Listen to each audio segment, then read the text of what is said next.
வீடியோவில் நம்ம எல்லாருக்கும் ரொம்ப டெய்லி லைஃபுக்கு தேவையான ஒரு முக்கியமான விஷயத்தை பற்றி தான் பார்க்க போகிறோம். என்ன அப்படின்னு பார்த்தீங்களா, மின்சாரத்தை எப்படி சிக்கனம் பண்ணுறது அப்படின்னு தான் பார்க்க போகிறோம்.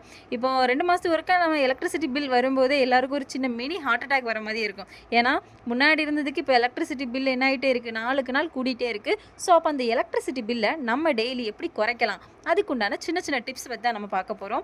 இப்போ நான் டிஸ்பிளேயில் வச்சுருக்கிறது பார்த்தீங்க அப்படின்னா, உங்கள் பார்க்கக்கூடிய அளவுக்கு இருக்கக்கூடியது எது அப்படின்னு பார்த்தீங்கன்னா, ஒவ்வொரு பொருட்கள் எவ்வளோ நேரம் நம்ம யூஸ் பண்ணும்போது எத்தனை வாட்ஸ் கரண்ட் யூஸ் ஆகுது, அது எவ்வளோ மணி நேரம் யூஸ் பண்ணும்போது எத்தனை வாட்ஸ் கரண்ட் வருது அப்படிங்கிறத நம்ம இந்த வீடியோவில் நான் போட்டிருக்கேன், அந்த டிஸ்பிளேயில் போட்டிருக்கேன். நம்ம இதை பேஸ் பண்ணி என்ன பண்ணலாம் அப்படின்னா யூஸ் பண்ணலாம். அது மட்டும் இல்லாமல் கரண்ட்டை சேவ் பண்ணுறதுக்குண்டான சில டிப்ஸை வந்து நம்ம என்ன பண்ண போகிறோம் அப்படின்னா இந்த வீடியோவில் பார்க்க போகிறோம். மெயினாக இப்போது முன்னாடியெல்லாம் பார்த்தீங்க அப்படின்னா நம்ம வீட்டில் டியூப்லைட் இருக்கும். இப்போ டியூப்லைட்லேயுமே பார்த்தீங்க அப்படின்னா எல்இடி டியூப்லைட் வந்திருக்கு. நம்ம நார்மல் டியூப்லைட் யூஸ் பண்ணுறதை விட்டுட்டு அதுக்கு பதிலாக எல்இடி டியூப் யூஸ் பண்ண ஆரம்பித்தோம் அப்படின்னா நம்ம கரண்ட் கன்சம்ஷன் வந்து என்ன ஆகும் அப்படின்னா குறையும். இப்போ நார்மல் டியூப்பை கம்பேர் பண்ணும்போது எல்இடி டியூப் வந்து அதிகப்படியான கரண்ட் என்ன பண்ணாது அப்படின்னா இழுக்காது. ஸோ நம்ம வந்து நார்மல் டியூப்ஸ்க்கு பதிலாக எல்இடி டியூப்பை வந்து நம்ம என்ன பண்ணலாம் அப்படின்னா மாற்றிக்கலாம். ஒரு முக்கியமான ஒரு டிப் அப்படின்னு பார்த்தீங்கன்னா, இப்போ வாஷிங் மிஷின், டிஷ்வாஷர் யூஸ் பண்ணக்கூடியவங்கலாம் என்ன பண்ணலாம் அப்படின்னா, வாஷிங் மிஷின் ஆனாலும் சரி, டிஷ்வாஷர் ஆனாலும் சரி, ஃபுல் லோட் ஆனப்போ இப்போ வாஷிங் மிஷின் எடுத்துக்கிட்டோம் அப்படின்னா அதில் எவ்வளோ தூரத்துக்கு துணி போட்டு ஃபுல் லோட் ஆக்க முடியுமோ அவ்வளோ தூரத்துக்கு ஆக்கிட்டு என்ன பண்ணணும் அப்படின்னா நம்ம மிஷினை வந்து ஆன் பண்ணி விடணும். அதே போல் நம்ம வாஷிங் மிஷினுக்கும் சரி, டிஷ்வாஷருக்கும், வாஷிங் மிஷினுக்கெல்லாம் வந்து மேக்ஸிமம் முடிஞ்ச வரைக்கும் என்ன பண்ணுங்கள் அப்படின்னா நார்மல் வாட்டர் சப்ளையே கொடுத்தோம் அப்படின்னா நம்ம கரண்ட் கன்சம்ஷன் வந்து குறவாக இருக்கும்.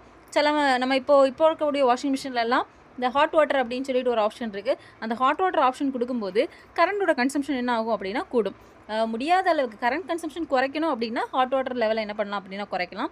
அடுத்து பார்த்திங்க அப்படின்னா இந்த ட்ரெஸ்ஸோட குவான்டிட்டி ஃபுல்லாக லோட் பண்ணிவிட்டு போடும்போது கரண்டோட கன்சம்ஷன் வந்து குறையும். நிறைய ஏசி யூஸ் பண்ணுறவங்களுக்கான ஒரு சின்ன டிப்ஸு.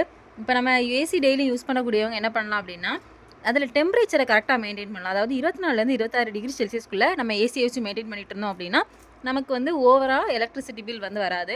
ரொம்ப லோவான டெம்பரேச்சர் வைக்கும்போது என்ன ஆகும் அப்படின்னா எலக்ட்ரிசிட்டி பில் வந்து என்ன ஆகிட்டே இருக்கும் அப்படின்னா கூட்டணும். இப்போ நம்ம ஹீட் அதிகமாக இருக்கும் அப்படிங்கிறதுனால மேக்ஸிமம் நிறைய பேர் என்ன பண்ணுவாங்க அப்படின்னா டெம்பரேச்சரை லோ பண்ணி, அதாவது 18 19 அந்த ரேஞ்சில் வந்து வைப்பாங்க.